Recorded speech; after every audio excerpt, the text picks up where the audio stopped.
Welcome to the thrilling world of Security Squawk, where we explore cybersecurity.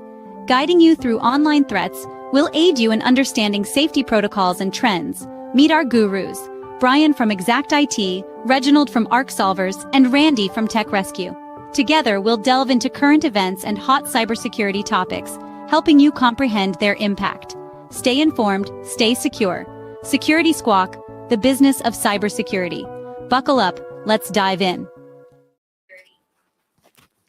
What's up, everyone? Welcome to the Security Squawk podcast. I'm Brian here with Andre and Randy. What's up, guys? How are you today? Oh, sunny Tuesday afternoon here in South Florida. Man, sunny, huh? We're getting rain, so we needed rain. It's been raining for about a week here, off and on. We need it. I love how you guys default right to the weather. I know. That's what I was chuckling about. All right, guys, we got a bunch of stuff going on this week. Federal government just announced it fined 4 healthcare companies for getting hit with ransomware. And it's every single case, the reason they got hit was the same preventable failure they've been warned about for years. Welcome to Security Squawk, Business Cybersecurity. I'm Brian Horning, joined as always by Randy and Andre. We've got a loaded episode today, guys. 3 stories that are going to hit close to home for a lot of business owners. And what I want to tell you before we dig in, Randy or Andre kicking us off with a story about the federal government settling 4 ransomware investigations under HIPAA, the healthcare privacy law that our federal government passed many years ago that people don't think have any teeth. Well, we're going to find out today that might not be the case anymore and what's going on around that. And they found, and Andre's going to let us know, that one thing that they found in all 4 cases, and it's probably something that, that every business or every healthcare business, needs to hear, because it's probably something that you need to figure out if you have going on in your healthcare organization. Randy's going to bring us this Instructure story. And that's this company behind Canvas, right? The learning platform your kid's school probably uses. And a hacking group has claimed that they stole about 275 million records from 9,000 schools. Sounds familiar. I think we did a story like this around this time last year with a bunch of schools having a problem with their cloud provider, right? So, and I'm going to close out the show with a story that I've been watching for a while now. And this organization, TSYS or TSYS, one of the largest payment processors in the country, just got hit by ransomware again. And the people who predicted it back in 2020 have been proven completely right. So we'll dig into it. So Andre, this one's yours. You're going to set it up first for us. Yeah, absolutely. Good morning again. So what we have here is, as you mentioned, right? A lot of times people are saying HIPAA has no teeth, but here we see that the HIPAA does have some teeth, and it's coming after 4 of these businesses, specifically Regional Women's Health Group, Assured Imaging, Star Group Health, and Consulate Health. And as Brian, you mentioned, one of the things that they all had in common, all of the 4 companies had in common, was that they didn't conduct a proper risk analysis. So they weren't necessarily getting fined for getting ransomware. It was just because they weren't doing the proper things before. And I think that's an interesting comment, because let's just say you were doing all of the proper things and you still got attacked. Based on how this article is kind of wording it, HIPAA is basically saying, well, that's one thing, but the fact that you weren't doing any of this is why we're specifically finding you. And it's the same story. Highly sensitive information was compromised, social security numbers, financial and banking information, and being that these are health, we talk about medical records, medications, lab results, and so forth.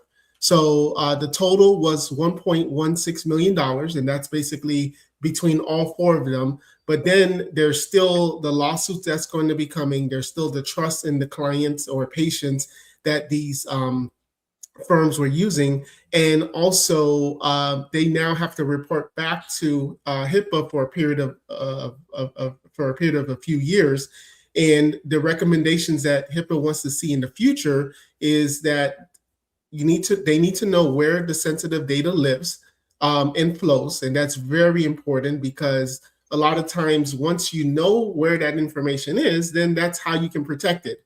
But if it's in the wild, wild west and it's in some people's OneDrive and someone has a Mac and they think that's protected, so they don't need any, security, it's on there.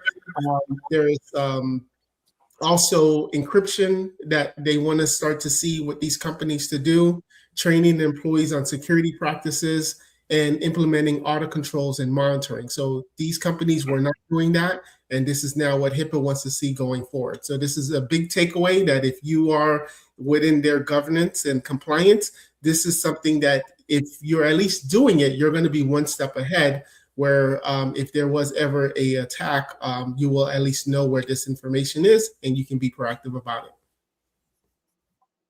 Yeah, it's very, very interesting to me that they keep finding. OCR has completed 19 ransomware investigations at this point, 19, and every single one, they keep finding the same thing, that there's no adequate risk analysis on these organizations. So there's literally a direct correlation between inadequate or no risk analysis and these companies getting hit with ransomware and then subsequently paying a fine on top of the breach. And the double hit is that part that isn't sinking in with a certain sector of the healthcare world that isn't doing this stuff the right way, right? They're not understanding that it's not just a battle against a ransomware and ransomware payment or whatever. It's all these other things, right, that we talk about on the show all the time. Now we're seeing HIPAA start to actually do their job and enforce these things when they happen.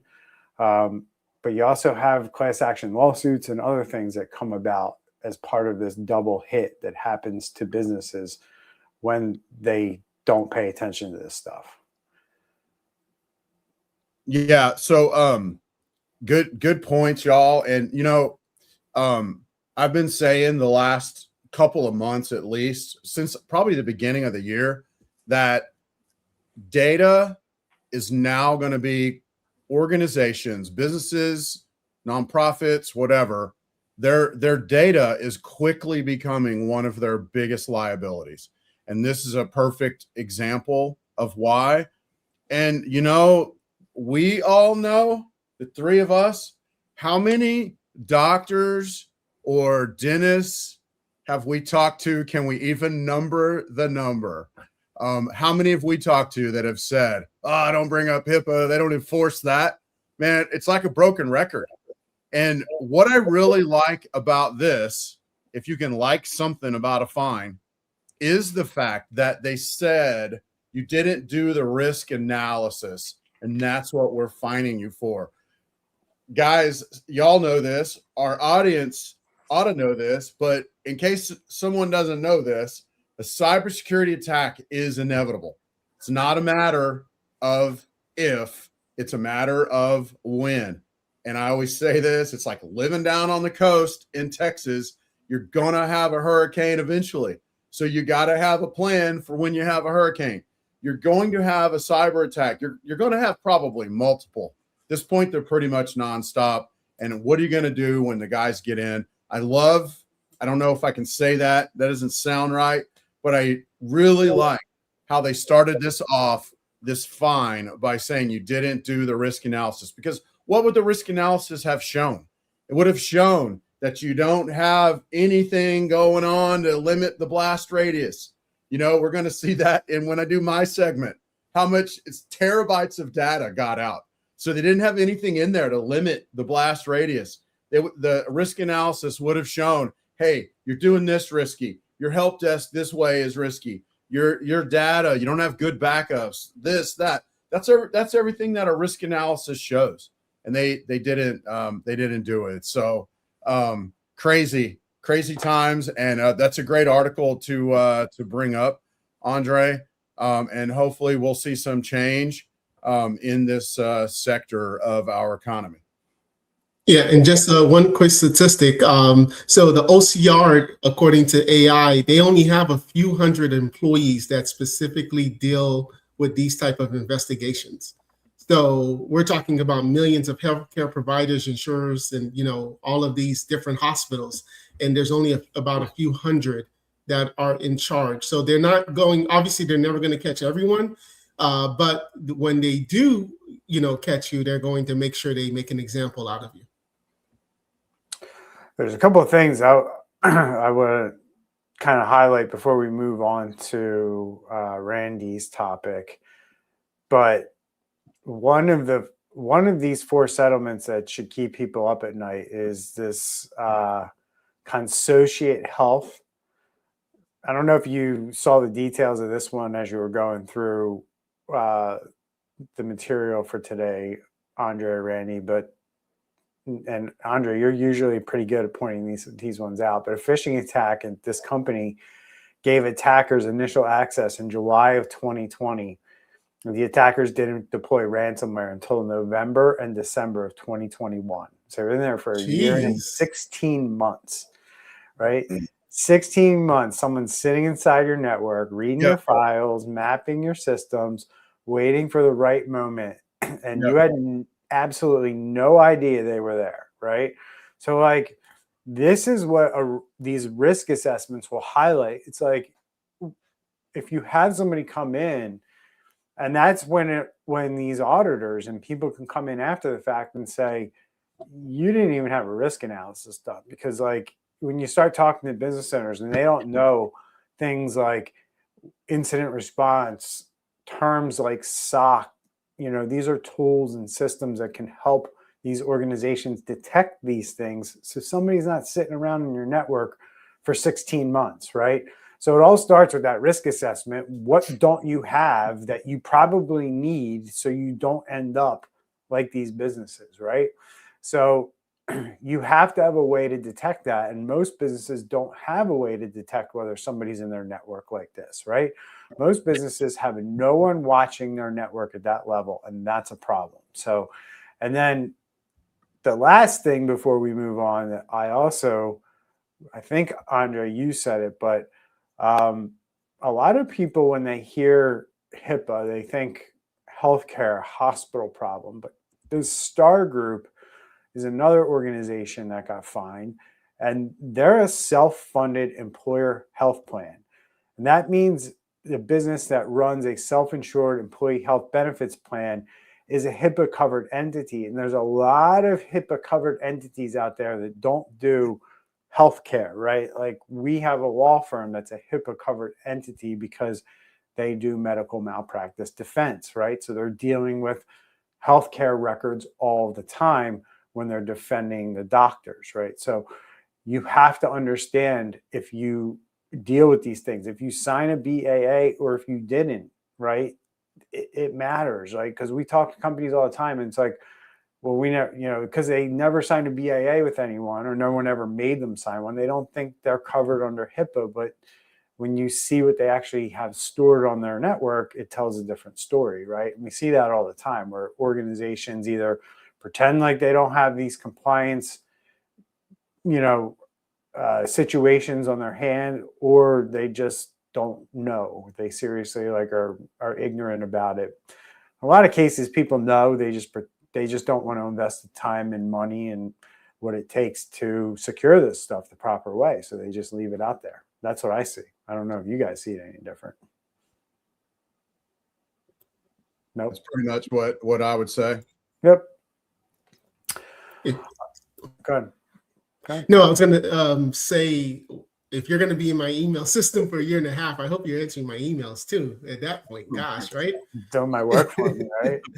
Well, also, I haven't really thought at that point. I haven't really thought about that in probably a year, Brian. But we had several people come to us hacked about a year ago. It was just, I guess, spring of last year, and every one of them showed that evidence of, one, the bad guys being in there for a while, and two, a lot of stuff that they hadn't done yet. And so it makes me wonder if it's more common, maybe not now, but I felt like it's been more common that there's an overabundance of places where they have access that they haven't got around to handling or something. It's made me wonder that. So, yeah. All right, cool. So Andre, you just laid out, the government or regulation enforcement side of the ransomware story. And that's what happens after you get hit and it turns out you weren't prepared, right? So start with those risk assessments. Like we said, it's pretty simple, right? It's a simple strategy. It's simple advice. Now all you got to do is do it, right? Randy, your story is going to take us on the attack side, and the scale of what he's about to describe is genuinely staggering. So Randy, take it away. Yeah. So we're talking about today this group. This company called Instructure. They own a product called Canvas. Canvas is used in schools all over the country. Most likely, if you have a student or know a student anywhere in the US, they've been using Canvas. And this particular breach, which is being attributed to the ShinyHunters, which I'll mention them again in a minute. We talk about them. We've been talking about them a lot lately. I think we had a whole article on several things they did just last week on our podcast. But this particular breach, it looks like it's the second time that they've been inside this organization, which is a little crazy. But we also know statistically, an organization that gets a ransomware has like an 80% chance of getting ransomware again within a year. And this is an example, it appears, of that happening again. The bad guys were able to get the records of 275 million people, probably mostly students. The data includes school email addresses, student ID numbers, and private messages between students and teachers.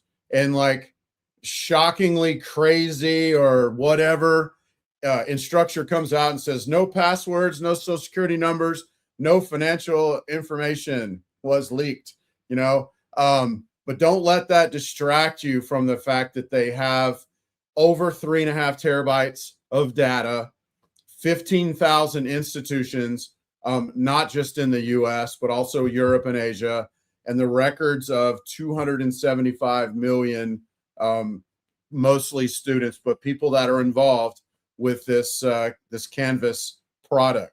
So basically that data could be used in all kinds of phishing attacks, targeted attacks, or something like that. They say also, shocker, that they got into the company's Salesforce environment, which is what they did apparently back in September. So now we've got either two entries into Salesforce or an 8-month-long pwn, if you will, of this company. It appears to be two separate attacks. But obviously, ShinyHunters either A, they figured out how to get in the first time, and that still worked the second time, or they had a backdoor, or they were just like, you know what? These guys didn't have a whole bunch of stuff. Let's just go through the front door like we normally do, and act like we need a password reset or something like that. But this is a case of an attack that's really bad for this organization because it comes so close to another one that they had, same company, same bad guys. And I'll wrap it up with this: parents, teachers, we really need to be making sure that our credit reporting agencies, that we're locked down with those. Basically, it's frozen, so people can't open up attacks. You got to really be on the watch out for stuff that looks, hey, like it's coming from the school. It's going to have the student ID. It's going to have, could have a lot of stuff. They could use AI to do a lot of stuff. And then also for business owners, there's a lot of companies out there that use Canvas for training, onboarding, employee development. So if you have it in your business, your employees are now going to be phishing targets. So that's kind of the gist of it. I'd love to hear what you guys have to say about this. So this is 275 million users, right? 275 million records, yes. Records. Okay, records. It could be Okay, users, yeah. it could be students, it could be administrators. But So that tells me, I mean, I'm sure, like, the article is talking about how they're international company, and my son who goes to college, I've seen him use this platform. Yep. But that tells me that they have a bigger problem, which is data retention. It's like they don't know how long to keep the data, because little Johnny could be going to school for 2 years at a community college, 4 years at university. And it's like, at what point do you just like say, okay, you know what, after 5 years, hopefully you finish school, and we're going to go ahead and just purge the data? Because had they have some type of, policy and set, I'm sure this number would have been much smaller. And then also another thing this article was talking about is how even the messages between, the students and teachers, and who knows what those conversations are. And, we can't have a podcast without talking about AI. And we know the bad guys are going to dump all this in and say, give me the juicy information of things I can use against the student, against the teacher, for phishing emails or whatever like that. So it's only a matter of time till they also use this data to now go after, the students and teachers and whoever else is on this platform. Yep. You guys got me? Can you hear me? We can. Okay, good. Yep. Had a little mic issue there. So, no unbreakable encryption. Didn't find a secret vulnerability 0 day that nobody's seen before. They just exploited a misconfigured Salesforce instance. And someone at the company that they basically paid to do it, however you look at it, Instructure, set it up wrong. And then nobody was monitoring it closely enough to catch it before some stranger came along and stole almost 4 terabytes. That's a lot of data, and it's not a sophisticated nation state attack. It's just somebody who figured out, oh, here's a configuration error that now I can do something bad with, right? So, the sad part is ShinyHunters now has billions of private messages between students and teachers, right? So think about what lives in those messages, right? Mental health conversations, among other things. I mean, think about all the things we see going on between kids and students today. And then you just have the basic stuff that goes on in schools, like learning disabilities, disciplinary conversations, right? Kids disclosing things to teachers that they may not have told their parents yet, or things that are going on in their house that maybe they don't want their parents to know they're telling other people about, right? So, who knows what gets published and then what these criminals do with it, because we've seen criminals do all kinds of crazy stuff when they have this information, right? So stay tuned, I guess, is the answer there. And, we'll keep you posted as we learn more. But you have to be fully prepared for what's about to, or potentially what could happen here in the days and coming weeks with this group. Go ahead. And well, I just wanted to add to that. So according to the website that ShinyHunters has, where they leak these things and say what they have, that the way it's worded is they got into their main systems. Oh, and by the way, we got into Salesforce again. That's the way it's worded. It could be that they got all of this out of Salesforce. Right. It sounds like, from the way it's worded, that they got into their systems, and while they were there, they got into Salesforce again, because the past one they had was just Salesforce. And then I would say, if you're an organization out there and you have any kind of on-premises Salesforce, you need to do an audit on it. And maybe your IT team is afraid to upgrade it because it always breaks. Maybe it's not upgradable. Maybe MFA is not turned on. Maybe people complain because there was MFA. Maybe MFA is not available. I don't know, but you got to do an audit, because every single one of these ding dang attacks it almost involves Salesforce. So, and it's usually the on-premises version or the hosted version as opposed to the SaaS version. So, yep. So ShinyHunters has a deadline of May 6th, right? So, and it's interesting as you were talking, I'm thinking it sounds like we got the US versus Iran here, right? What's true, right? Who has what? Who has what data? Where'd they get it from, right? Oh, they only got into Salesforce. No, we got into the whole thing. We just also got into Salesforce as well. Who really knows, right? Both sides are going to not really be, disclosing, right? Because the organization that got hacked, either they know and they're not going to tell, or they just don't have the telemetry, or they don't have the knowledge to know what they really got into, right? So time will tell, right? And Randy, this is the same group who got Ticketmaster, AT&T. So this group just Google. Go ahead. Who? Google, right? But the amount of records that this organization has taken over the years is just staggering. You're talking billions of records at this point, right? All because of misconfigured cloud infrastructure. This organization doesn't hack. Like they find weak passwords, things that are exposed that shouldn't be, and they're not going through your firewall and doing some crazy stuff, right? They're just targeting cloud services that you leave hanging out there flapping in the wind. Yep. That's it. Yep. And on the opposite side, do you guys, I don't know if, Brian, your kids use iReady? No, I don't know. No. Okay. You haven't heard that one? No. Okay. Because they're a big tablet learning based software, and they just they're getting lawsuits because apparently they were selling the data, the students' data, the patterns and all of that to third parties without disclosing it. So our school just canceled the contract. I just assume that's happening in every school. I just from what I'm hearing, like everybody's selling that data. It appears.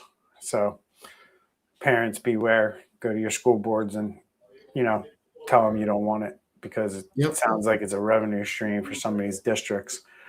And what I'm talking about is they're selling your children's behavior of what they're doing on their Chromebooks and stuff in the schools, and they're selling that to companies, and God knows what they're going to do with that down the road. So, Yep. All right. So Randy showed us that a breach that happened because of a SaaS platform being misconfigured and nobody watching is a big problem for a lot of organizations. And, ShinyHunters is one cyber criminal group that could be coming to get you if you don't pay attention to this stuff, right? And, not for nothing, guys, like in the days of AI, like it's too easy now to find misconfigurations. Like, if you know what you're doing with AI, or have a company that knows what they're doing with AI come in and help you, right? When you used to have humans figure this stuff out, a little bit more of a challenge. I don't know. I don't really see an excuse anymore with AI. You should be able to find your misconfigurations pretty quickly. So, well, the excuse is they don't want to spend the money. Could be. Who knows? So, all right, guys, let's get into my story here. And this was actually something that was predicted publicly about 5 years ago, and it pretty much played out exactly as predicted. So this organization, it's actually called Total System Services, TSYS, is one of the largest payment processors in the U.S., guys. I've never heard of them until this story, but they're a subsidiary of Global Payments, Inc. I've heard of them. And they provide credit and debit card processing, merchant services, and payment management to banks, financial institutions, and businesses all over the world. So essentially, if you've ever swiped a card at a business, there's a reasonable chance that this company, TSYS, touched that transaction somewhere in the chain. So in December of 2020, TSYS was hit by the Conti ransomware gang, and Conti attacked the legacy Cayenne business, a payment company TSYS had acquired for over $1 billion in 2018. And And what Conti did was different from ransomware attacks before it. Instead of just encrypting files and demanding payment, they posted samples of the stolen data online as leverage. So that was the first time we started to see massive cyber assault hits U.S. payment giant. Sorry about that. Hey, you recording me with your AI? What she said? No, dude. It was clicking on the link for the article, and it started talking really loud. I'm not sure why. Is that your Mac? Yeah, it's my Mac. That's Yeah, right. you If I awesome, only had a man. Windows. Sounds awesome.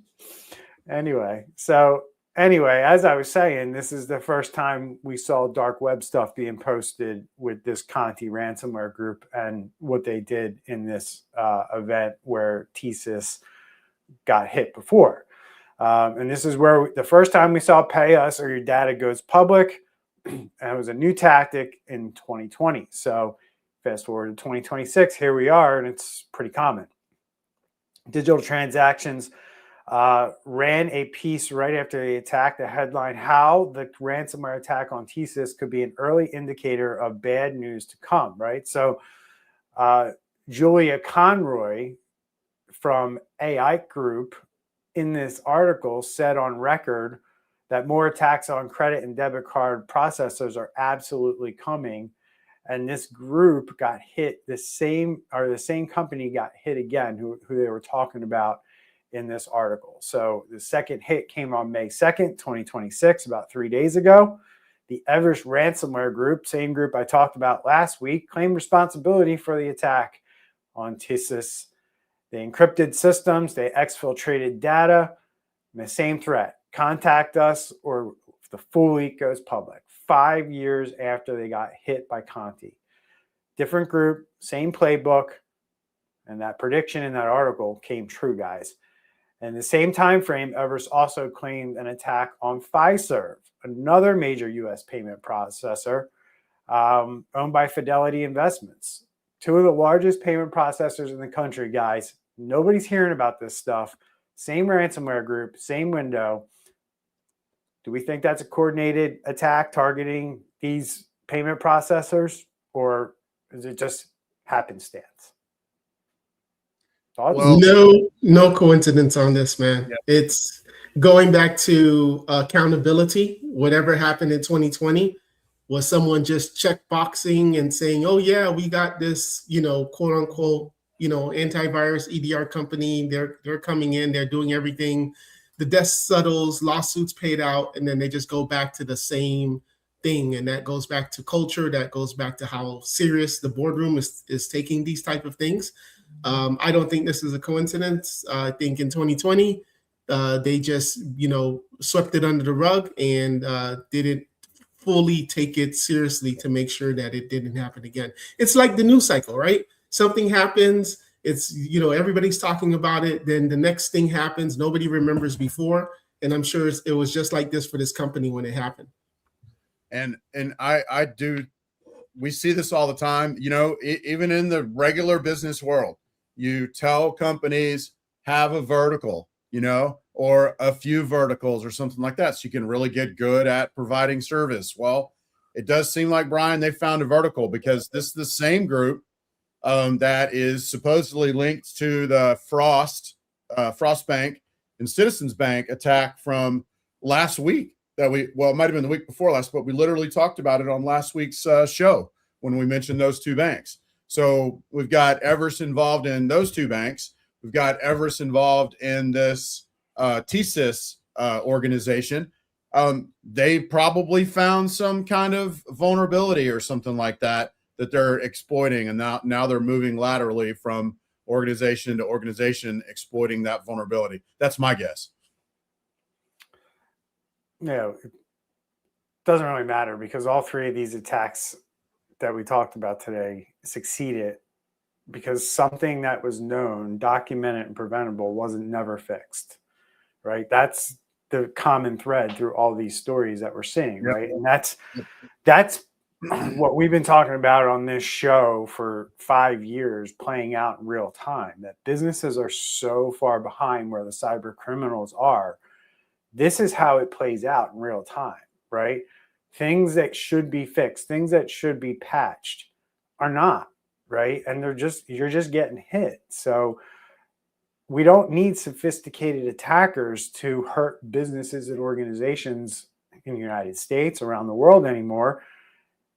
Organizations have received clear warnings for years now, and they're not acting with urgency. And urgency only exists to companies who've been breached, and maybe even not, right? Because we see this company, TSYS, I mean, they're huge. They acquire other companies. So if you really look at the situation, that company didn't get hit twice, but because they buy so many other companies, they did, right? But somewhere along the way, as you're buying companies, acquiring companies, I see this all the time, you lose that knowledge, you lose that talent, right? So 4 years ago, the people that were there, the lessons learned, the people who can say, hey, oh, we got to take care of that because that's how we got hit before. If they're no longer there, they've moved on to other companies or other jobs. And now you got all the new people in there. That's why these things tend to repeat themselves in big companies like this when they, acquire and move pieces of their businesses around a lot like this company does. So those are risks that you have to understand if your business is very dynamic like that, where you have all these entities and you're acquiring companies and you're, as you bring those pieces in and out, you have to, not only absorb them and make them part of your cybersecurity culture, but you also have to evaluate them from a risk standpoint. They could already be breached and you're bringing them in. So these are things that we see all the time as well, right? So when you see acquisitions happen, that's when cyber criminals usually rear their ugly head, right? So my point in saying all that is like cybersecurity being a budget line item, right? Before the breach, and then after the breach is when people start talking about it, right? So, and that can fade, right? Over time, over 4 years, we've seen it with this company that urgency can fade, and we have to pay attention to that, and we have to be aware of it because it can happen, and that's how companies get hacked again. So, you're never going to get a warning with this stuff. The warnings are everywhere. The warnings are this show, right? The question is whether you're going to act on it before your company or you become the story. And we're talking about you on this podcast. So, any last thoughts, guys, before we wrap it up? Yeah, I was curious to do some more research on Everest ransom, and 15 hours ago, they just listed Liberty Mutual as one of their new clients, and they just claimed, clients. Yeah, or patients, depending on how you want to look at it. They claimed 108 gigabytes data theft, according to this article. That's a big one. It could be one office. I got a Liberty Mutual in my building. They got pretty sizable piece of the floor. Could be one office like that, or could be Liberty Mutual has offices all over the country. You know what I'm saying? Like, so they could have got an office or they could have gotten headquarters. Who knows? But same time, you're talking about insurance and financial information, right? So never good. Yep. Randy, any last thoughts before I wrap it up? Nope. All right, buddy. Let's bring it home. Today we jumped into 3 stories. As I mentioned, they all kind of pointed to the same place.